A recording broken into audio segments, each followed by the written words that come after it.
আসসালামু আলাইকুম প্রিয় শিক্ষার্থী, আজকের একটি গুরুত্বপূর্ণ টপিক নিয়ে আলোচনা করব জৈব রসায়নের। এবারে যারা এইচএসসি পরীক্ষার্থী আছো, জৈব রসায়নের জন্য তোমাদের খুব একটা ইম্পর্টেন্ট টপিক নিয়ে আলোচনা করব। আজকের আলোচনার বিষয়বস্তু হলো মিথানল ও ইথানলের মধ্যে পারস্পরিক রূপান্তর। তো সুতরাং কেমিস্ট্রি উইথ সুলাইমান স্যারের পক্ষ থেকে আজকের ক্লাসে তোমাদেরকে স্বাগত। তো কথা না বাড়িয়ে আমরা আমাদের ক্লাসে চলে যাই।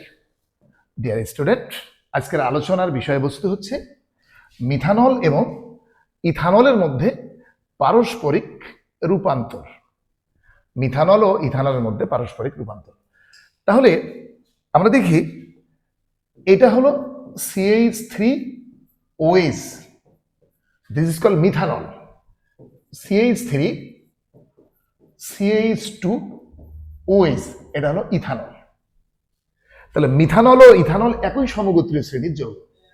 এখানে কার্বন সংখ্যা একটা, এখানে কার্বন সংখ্যা হলো দুইটা।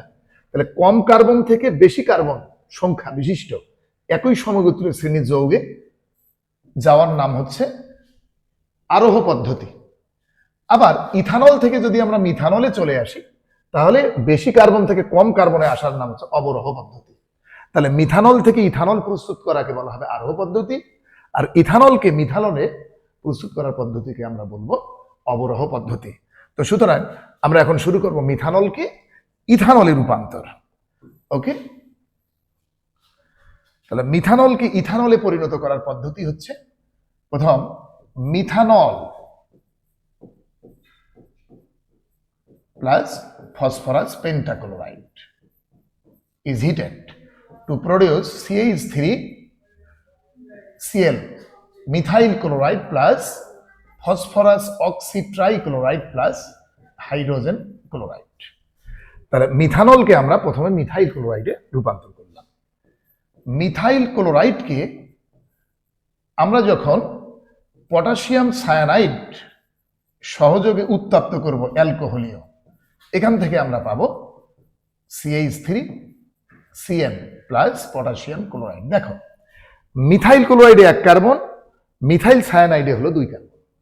তাহলে এইরকম জৈব রসায়নে মানে কার্বন সংখ্যা বৃদ্ধির বিক্রিয়া দুইটা, একটা হলো সায়ানোটাইজেশন আর একটা হলো উডস রিঅ্যাকশন। এখানে আমরা সায়ানোটাইজেশন রিঅ্যাকশন ব্যবহার করব। এই যে মিথাইল সায়ানাইড, এটাকে যদি আমরা বিজারণ করি, এখানে বিজারক পদার্থ হিসেবে ব্যবহার করব লিথিয়াম অ্যালুমিনিয়াম হাইড্রাইড। জৈব রসায়নে এটাকে আমরা অনেক সময় বিজারক পদার্থ হিসেবে ব্যবহার করি। তাহলে এই মিথাইল সায়ানাইডকে যদি আমরা লিথিয়াম অ্যালুমিনিয়াম হাইড্রাইড দ্বারা বিজারণ করি, তাহলে এখানে উৎপন্ন হবে CH3CH2NH2। তাহলে মিথাইল সায়ানাইড হয়ে গেল ইথাইল এমিনে। এই এমিনের জায়গাটাতে যদি আমরা হাইড্রোক্সিল নিয়ে আসতে পারি, তাহলে ইথানল হবে। তাহলে হাইড্রোক্সিল নিয়ে আসার বুদ্ধি হচ্ছে এখানে CH3CH2NH2, এটার সাথে নাইট্রাস অ্যাসিডের বিক্রিয়া দিতে হবে HNO2 জৈব রস। তাহলে নাইট্রাস অ্যাসিডকে কিন্তু সংরক্ষণ করা যায় না, নাইট্রাস অ্যাসিড বিক্রিয়া স্থল থেকে বের করে নিতে হয় ইনস্ট্যান্ট। কিভাবে? Sodium nitrite plus hydrochloric acid. যখনই আমাদের নাইট্রাস অ্যাসিডের প্রয়োজন হবে, তখন এই মিশ্রণটা ব্যবহার করব। এই নাইট্রাস অ্যাসিডের মধ্যে দুইটা মূলক আছে, একটা হলো হাইড্রোক্সিল আর একটা হলো নাইট্রোসো মূলক। এই নাইট্রোসো মূলকটা এমিনটাকে প্রতিস্থাপন করলে আমরা ইথানল পেয়ে যাব। তাহলে CH3CH2OH ethanol plus nitrogen plus পানি। তাহলে এই যে মিথানল থেকে আমরা ইথানল পেয়ে গেলাম। এবার আমরা ইথানল থেকে মিথানলে আসবো। তাহলে মিথানল থেকে যে ইথানলে আসলাম, এটার নাম হচ্ছে আরোহ পদ্ধতি। এবার ইথানল থেকে মিথানলে আসবো, তাকে বলা হবে অবরোহ পদ্ধতি। সুতরাং আমরা এবার ইথানলকে মিথানলে রূপান্তর করব। ওকে,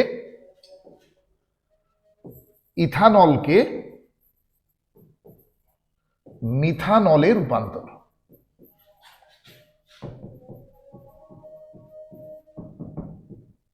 দেখো ডিয়ার স্টুডেন্ট, তাহলে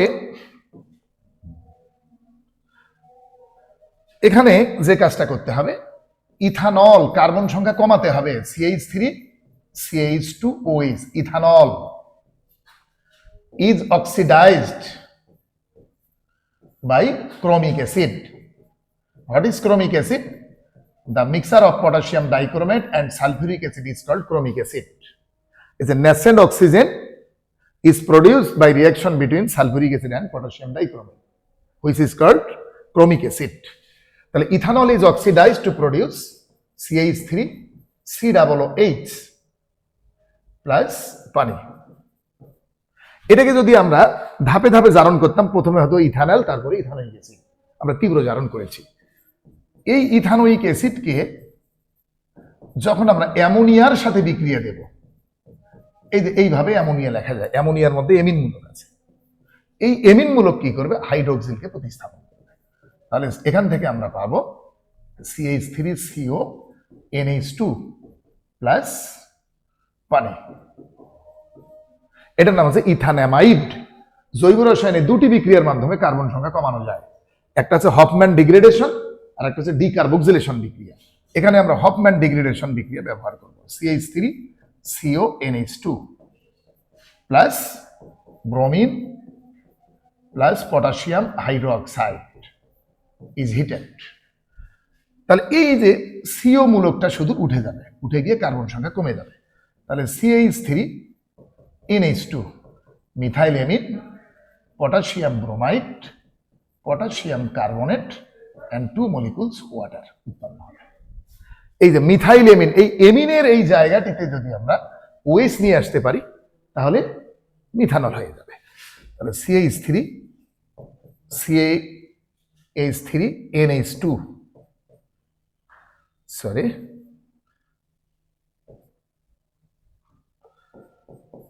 CH3NH2 এটাতে আবার নাইট্রাস অ্যাসিডের সাথে বিক্রিয়া দিতে হবে, কারণ এই এমিন মূলককে হাইড্রোক্সিল মূলক দ্বারা প্রতিস্থাপনের জন্য নাইট্রাস অ্যাসিড। তাহলে হোয়াট ইজ নাইট্রাস অ্যাসিড?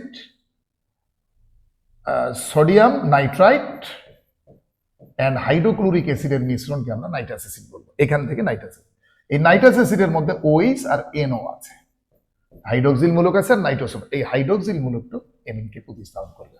তাহলে CH3OH প্লাস নাইট্রোজেন প্লাস পানি। Dear student, ethanol 2 carbon, methanol 1 carbon, একই সমগোত্রীয় শ্রেণীর যৌগ, বেশি সংখ্যক কার্বন থেকে কম সংখ্যক কার্বনে নিয়ে আসলাম, এই জন্য এটার নাম হচ্ছে অবরোহ পদ্ধতি। আর মিথানল থেকে যদি ইথানল নিয়ে যেতাম তাহলে সেটা হতো আরোহ পদ্ধতি। তাহলে at first ethanol is oxidized by chromic acid to produce ethanoic acid. Ethanoic acid reacts with ammonia to produce ethanamide. Ethanamide is mixed with bromine and potassium hydroxide is heated to produce methylamine. Then methylamine reacts with nitrous acid to produce methanol.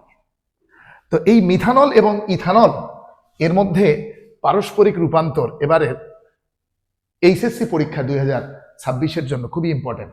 তাছাড়া এটা ভর্তি পরীক্ষাতেও অত্যন্ত বেশি আছে।